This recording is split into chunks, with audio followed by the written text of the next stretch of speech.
नमस्कार। अग्रविजन चैनल में आपका स्वागत और हार्दिक अभिनंदन। आप देख रहे हैं कार्यक्रम स्वदेश, एक ऐसा कार्यक्रम जिसमें हम बात करते हैं भारत की, भारतीय संस्कृति, भारतीय परंपराओं और उन महान विभूतियों की जिन्होंने देश को किया गौरवान्वित। और आज हम जिनके लिए बात करने जा रहे हैं, जिन पर हम बात करेंगे, वो उनकी उम्र कम लेकिन ज़िंदगी लंबी, भगवान बिरसा मुंडा। झारखंड में उन्होंने जो आंदोलन चलाया, लोगों को अपनी संस्कृति से जोड़ा, इसके बारे में और जानकारी के लिए हमारे साथ हैं जनजातीय क्षेत्र में काम करने वाले, वनवासी क्षेत्रों की कई संस्थाओं में जुड़े शिक्षाविद, समाज सेवी डॉक्टर नंदकिशोर गर्ग। गर्ग साहब नमस्कार, स्वागत है आपका कार्यक्रम स्वदेश में। सर, भगवान बिरसा मुंडा कैसे भगवान बन गए? भगवान की कल्पना क्या है हमारे में? भगवान वो है जो हमारे को आशीर्वाद दे, जो हमें कुछ दे, वो देवता है। और देवताओं में भी जो थोड़ा बड़ा हो जाए तो उसको हम भगवान मान लेते हैं। इसलिए कोई ये कह सकता है भी ये तो 1875 में पैदा हुए तो भगवान कैसे? तो भगवान तो कृष्ण हुए थे, 5000 से ज़्यादा हुए, राम को 10,000 से ज़्यादा हुए।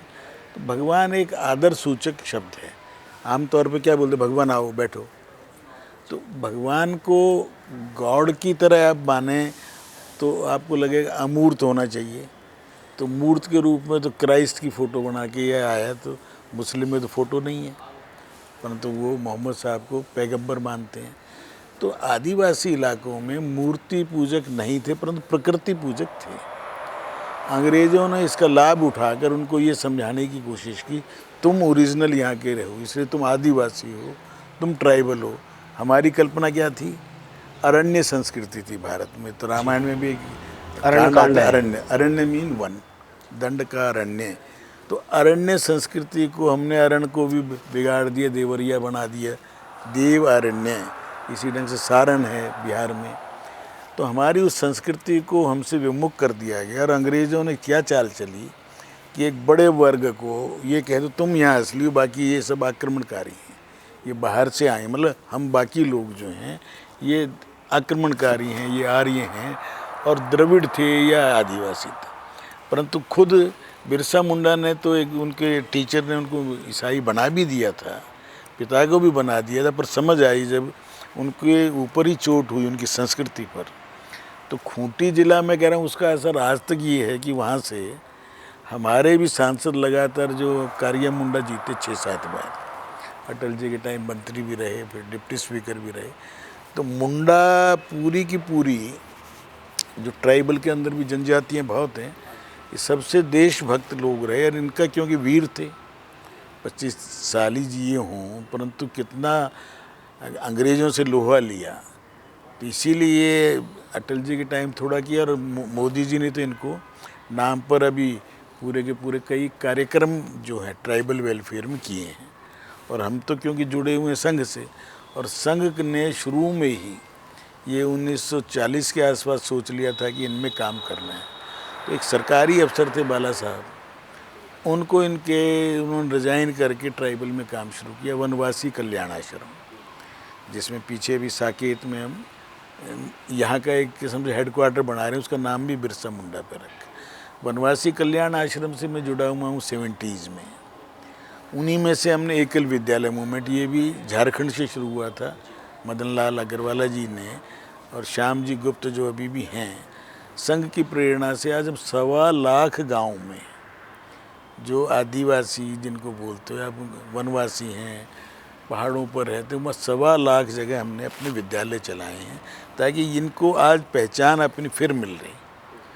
आज बड़ा अच्छा लगता है कि आज पूरे इन क्षेत्रों में शेड्यूल ट्राइब सीटों में उसका असर क्या है, भारतीय जनता पार्टी के अधिकांश सांसद इन एरियों से आ रहे हैं कि उनको लगा कि सेवा करने वाले अंग्रेज़ तो हमें प्रलोभन दे के ईसाई बनाते थे, ये हमें भाई मानते हैं, हमें अपना मानते हैं। तो राजनीतिक रूप से भी पॉलिटिकली उसका मिला, और बिरसा एक प्रतीक बन गए पूरे ट्राइबल समाज के। वो गुजरात का ट्राइबल समाज हो, राजस्थान का हो, वो एक पूरे देश के सर्वमान्य आज की डेट में एक प्रतीक है, जबकि शुरू में तो झारखंड या बिहार के एक हिस्से तक थे। ये उसकी लोकप्रियता का काम और उनके ऊपर पहचान। कि मोदी जी ने क्या किया, ऐसे सब गुमनाम लोगों को जिन्होंने किया बहुत कुछ, चले गए 18 साल 20 साल, कोई बादल थे, ये थे, पूरे बंगाल में आसाम में बहुत लोग थे, उन सबको पहचान दिला दी अमृतकाल में, ये जो अमृत महोत्सव में। और हमें गर्व होना चाहिए अपने इन लोगों पे जिनके कारण से भारत की संस्कृति, भारत की पहचान बची है।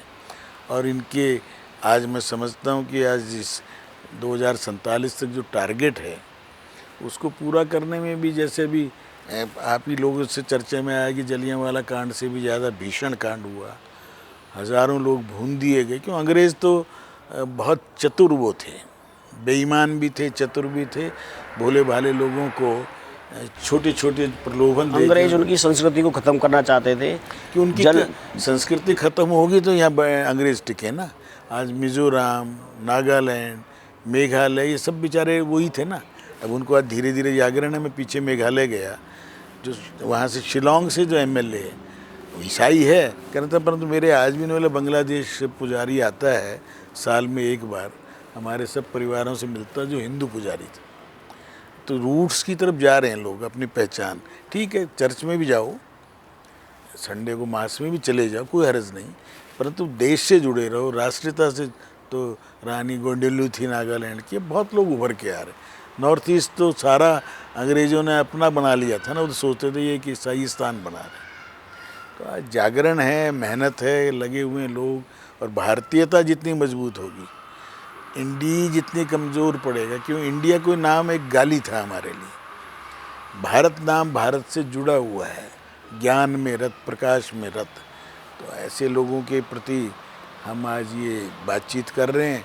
मैं अपने सभी दर्शकों से अनुरोध करूँगा कि थोड़ा और यूट्यूब पे जाएं, पढ़ें, और इसके ऊपर महाराजा अग्रसेन परिवार के छात्रों से और अध्यापकों से मैं कहूँगा इसके ऊपर बढ़िया बढ़िया 2-3 पेज तक के आर्टिकल लिख के दें, और उनको कंपाइल करके एक पुस्तिका के रूप में भी छापेंगे, उनका नाम भी देंगे। लेखक का मेहनत करें, रिसर्च करें, और पूरे भारत का जो मूल स्थान, मूल लोग हैं, उन सबको आपस में कैसे जोड़ें। क्यों? आज डिवाइड करने वाला जो अंग्रेज़ की मनोवृत्ति थी, आज भी उन लोगों में है जो इस देश में डिवाइड एंड रूल करना चाहते हैं। हम पूरे देश को एक मानकर, पूरे विश्व को एक मानने वाली संस्कृति है, तो पहले देश को तो माने। तो इसलिए आपने ठीक विषय लिया, जिनका 15 तारीख को जन्मदिन है। मैं भी अपने श्रद्धा सुमन अर्पित करता हूँ। जनजातीय गौरव दिवस मनाया जाता है और मोदी जी उसको बड़े धूमधाम से मनाना चाहते हैं। उन्होंने कहा कि 75 साल से इनके बारे में किसी ने कुछ सुध नहीं ली, अब हम जनजातीय गौरव दिवस 15 नवंबर को मनाएंगे। जनजाति माल, मैं तो कहता हूँ ये भारत के वो लोग हैं जिन्होंने हमारे जंगलों को भी बचाया, हमारी संस्कृति को भी बचाया। इसीलिए जल, जंगल, ज़मीन और सबसे खनिज पदार्थ उन्हीं इलाकों में। वो एक्सप्लॉयटेशन चलती थी, मोदी जी ने उसमें भी बदल ला दिया कि जहाँ से खनिज निकल रहा है उसका आधा भाग वहीं खर्च होगा। तो आने वाले 5 साल में आप देखेंगे ये जो लोग हैं, इनमें शिक्षा, स्वास्थ्य, मकान, सबको मुझे लगता है कि ये 2030-35 तक जब हमने 3rd वर्ल्ड लार्जेस्ट इकॉनमी बनना है, तो जब ही बनेगी ना जब सबके पास रोटी, कपड़ा, मकान हो, सबको अच्छी स्वास्थ्य, शिक्षा हो। यही तो सपना था बिरसा मुंडा जी का, और यही उनके प्रति श्रद्धांजलि रहेगी। झारखंड का जो स्थापना दिवस है वो 15 नवंबर है, उसके पीछे क्या राज है? राज यही है कि इनका जन्मदिन पे ही, अटल जी तो बहुत विद्वान व्यक्ति थे, उन्होंने नाम भी इसका वनांचल रखना चाहा था, रखा भी था, परंतु ये लोग सेटिस्फाइड नहीं हुए, तो कहना कोई बात नहीं। खंड शब्द से हिंदी वाले जो लोग हैं ना, उनको पता ही खंड माने टुकड़ा, वो इसको झार तो बन है, तो इसलिए परंतु लोगों को नहीं कहा कोई बात नहीं झारखंड रखो। क्यों? बिरसा मुंडा की उनकी पहचान इस प्रकार से बन गई है कि झारखंड बहुत तेज़ी से विकास करेगा यदि वहाँ पॉलिटिकल स्टेबिलिटी थोड़ी और आ जाए। लुटेरे लोगों ने खूब लूट रखा, रोज़ ईडी बुलाती है। 5 साल बीजेपी का राज था रघुवर दास जी का, कोई शिकायत नहीं आई ना लोगों को, और कितना तेज़ी से विकास हुआ। तो आज जहाँ खनिज भरा पड़ा हो, अरबों खरबों रुपए का माल जहाँ दबा हुआ हो, उसको हम पिछड़ा हुआ रखें तो ज्यादती होगी उनके साथ। तो इसलिए अब वहाँ सबसे ज़्यादा बॉक्साइट है, सबसे ज़्यादा आयरन है, सबसे ज़्यादा लोहा और एल्यूमिनियम से बनने वाली चीज़ें, और अब तो कोयला सबसे ज़्यादा, बिजली सबसे ज़्यादा, तो उनको बिजली ना मिले, तो ये था भेदभाव। साकेत में बिरसा मुंडा शोध संस्थान बन रहा है, उसमें क्या क्या सुविधाएं होंगी? उसके अंदर हम कह रहे हैं सारी जो हमारी संस्कृति की जड़ों तक जाना। वनवासी कल्याण आश्रम का वो एक किस्म से उत्तर भारत का वो हेड क्वार्टर होगा। वैसे जशपुर में है हमारा मेन, और वनवासी कल्याण आश्रम इनके लिए सबसे बड़ा नॉन गवर्नमेंटल संगठन है जो लगभग 70-80 साल से काम कर रहे हैं। तो उसका शोध संस्थान से कि हम क्या क्या इनकी कमियां, इनको जोड़ें कैसे, इनकी बोलियां अलग अलग हैं तो जोड़ें कैसे। जैसे अफ्रीका में प्रॉब्लम थी तो अंग्रेज़ों ने क्या किया कि उनको कॉमन लैंग्वेज बनाने की कोशिश की। वो यहाँ भी आज भी विद इन झारखंड बोलियों का थोड़ा थोड़ा अंतर मिलेगा, पर सबसे प्लस पॉइंट का इनमें जातियाँ नहीं हैं। जो वनवासी है वो जातियों पे विश्वास नहीं करता, जो बीमारी बाकी समाज में वो नहीं है, परंतु बोलियाँ और ट्राइबल ग्रुप अलग अलग हैं, तो इनको एक करने का शोध करके ये बताना कि हम सब भाई बहन हैं और कुछ कुरीतियाँ हैं उनको दूर करना। तो शोध से दो ही तो चीज़ है ना, लोगों को हम समझा बुझा के ठीक रास्ते पर लाकर भारत के प्रति उनका भाव बढ़े, और पूरा देश एक है ये उनके अंदर भाव बढ़े कि हम रहें कहीं भी भारतीय हैं। तो वो निश्चित तौर पर आगे बढ़ रहा है, और उनके अंदर जो प्रतिभाएं हैं खेलों में, अब जैसे हॉकी में और खेलों में बहुत तेज़ी से आगे बढ़ रहे हैं मेरे वनवासी लोग। तो वन बंधु बच्चे बच्चियाँ चाहे मणिपुर के हों, चाहे वो नॉर्थ ईस्ट के हों, कहीं भी हों, वो देखो कितने पदक लेके आए हैं। अगर आज उनमें छांटे गया आप इस 125 पदकों में तो 1/3 निकलेंगे इसमें।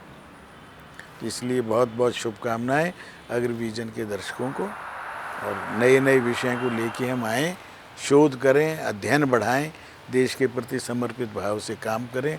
दिवाली के सभी त्योहारों की जो प्रारंभ हो चुके हैं उन सब की बहुत बहुत शुभकामनाएं। भारतीय संस्कृति में उत्साह के साथ उत्सव मनाने की जो परंपरा है उसमें भी, इन त्योहारों में भी, अभी जो श्री गोवर्धन जी का क्या है, वनों के लिए है प्रैक्टिकली, पर्वत के माध्यम से हमें क्या बताया। इसी ढंग से भगवान श्री राम का आगमन अयोध्या में होगा, विश्व रिकॉर्ड बनेगा दीपों का, और 22 जनवरी को हमारे आराध्य इस राष्ट्र के नायक भगवान श्री राम का मंदिर भी दर्शनों के लिए खुलेगा। तो 500 साल की एक लगातार संघर्ष के बाद बिरसा मुंडा जैसे वीर पुरुषों की, उनकी शहादतों के कारण इस देश में सब कुछ ठीक हो, उसके लिए हम भी समर्पित भाव से काम करें, यही मेरा अनुरोध है। जय। धन्यवाद सर। अपनी संस्कृति से जुड़ें, संस्कृति को समझें, और ऐसे ही एक और महापुरुष के साथ हम दोबारा हाजिर होंगे। तब तक के लिए हमें दीजिए अनुमति। हमारे चैनल को कीजिए सब्सक्राइब, लाइक और शेयर करना न भूलें। धन्यवाद।